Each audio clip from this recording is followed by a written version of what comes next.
¿Cómo llegaron, Matías, a la decisión de hacer esta serie? ¿Por qué hacer esta serie con un personaje como Maciel?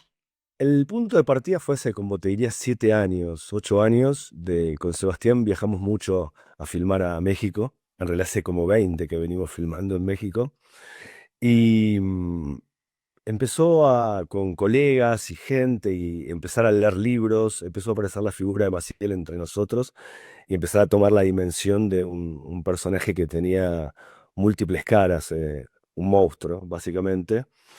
Y te diría que hace 4 empezamos a armar con Seba, empezamos a comprar todos los libros, empezamos a interiorizarnos en esta historia y empezamos a armar, recuerdo uno de los primeros momentos estando en la productora en Anima con Seba, empezando a armar una especie de línea de tiempos de todo de todos los hechos de la vida de Maciel desde su nacimiento en Cotija en el 20 y empezar a tomar como la dimensión de que no solamente por lo que los conocimientos que uno tenía era la historia de un abusador sexual, sino de un hombre de muchos rostros, de muchas caras, de muy complejo sobre todo, ¿no?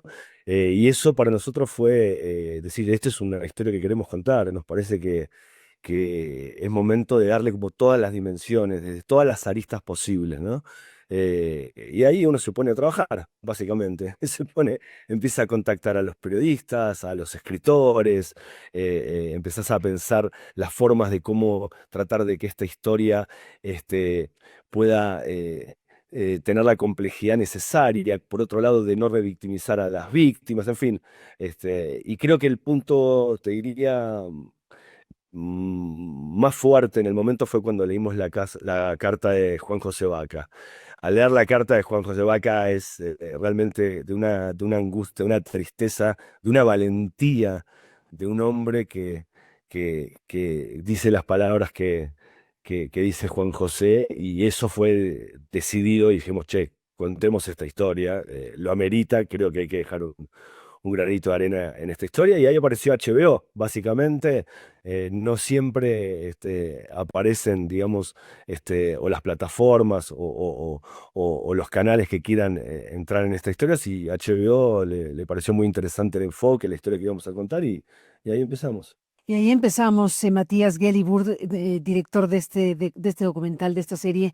Sebastián Gama, producir. Producir un documental con estas características, producir una historia que lleva décadas, es una historia gigante de impunidad, es una historia gigante de poder, es una historia gigante de muchas cosas. Producir esto, ¿cómo sucedió? Bueno, te diría que por supuesto es un gran desafío. Em, Creo que un factor clave en esto es el tiempo. Son proyectos que toman mucho tiempo. Estuvimos casi 4 años trabajando. Entonces, realmente requiere muchísimo tiempo para poder ir encontrando todas esas voces. Uno de los grandes desafíos que nos propusimos fue justamente, como decía Matías, poder retratar las 1000 caras del monstruo. Y para eso era muy importante para nosotros tener muchas voces que a lo largo del tiempo, de forma muy valiente, decidieron investigar esta historia, incluso en momentos donde el poder de Maciel era muy grande y la censura era muy grande.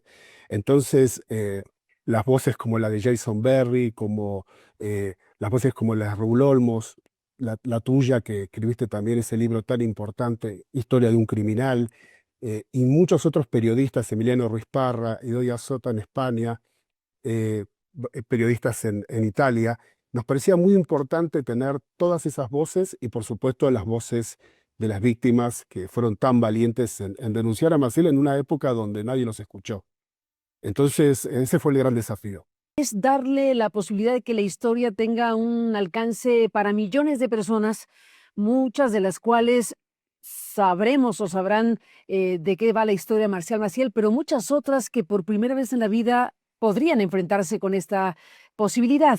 ¿Qué me dices de esto? Sí, sí, totalmente de acuerdo. Un poco la plataforma nos va a permitir que la historia vuele a lugares que uno ni piensa que va a llegar y a personas que realmente no tengan noción de que existe un personaje como Marcial Maciel y como otros Marciales Macieles que puede haber dando vueltas por ahí. Eso creo que es algo muy valioso, muy, muy valioso. También nosotros, digamos, con la posibilidad de hacer el proyecto con HBO y tener en cuenta cómo, creo que uno de los desafíos, también pensaba un poco en lo que le habías preguntado antes a Sebastián en relación a los entrevistados. Una de las partes muy importantes del proyecto también es los materiales de archivo que tienen dentro. La búsqueda de esos materiales que son, en muchos casos, nunca se vieron. Y que retratan a Maciel, por ejemplo, hablando en primera persona. Nunca se lo había visto a Maciel hablando en primera persona, de él mismo y del culto a él mismo que construía.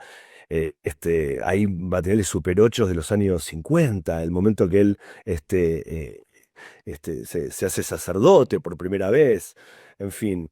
Y una cosa que también es interesante a la hora de un proyecto como estos es encontrar como lo que dicen el famoso storytelling, encontrar como una forma de narrar esta historia y que no caer de alguna forma, no nos interesaba entrar solamente digamos, revictimizar a las víctimas, ¿viste? Es una delgada línea eso, y poder encontrar una forma de dar el recorrido de cada uno de los personajes hasta llegar a sus momentos más terribles o el momento de los abusos, ¿no? Digo, el recorrido que ellos tenían casi como una aventura al principio, de conocerlo a Maciel, la posibilidad de entrar, que te lleven a un colegio con piscina, con cosas que era lo que Maciel hacía, ¿no?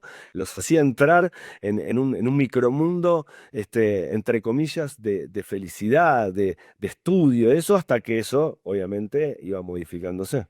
Iba modificándose de manera muy dramática y afectó, no sabemos qué número de personas, pero un número importante, indeterminado de personas que de una y mil maneras quedaron afectadas en sus biografías, en sus existencias y todo lo que involucra la historia de Marcial Maciel.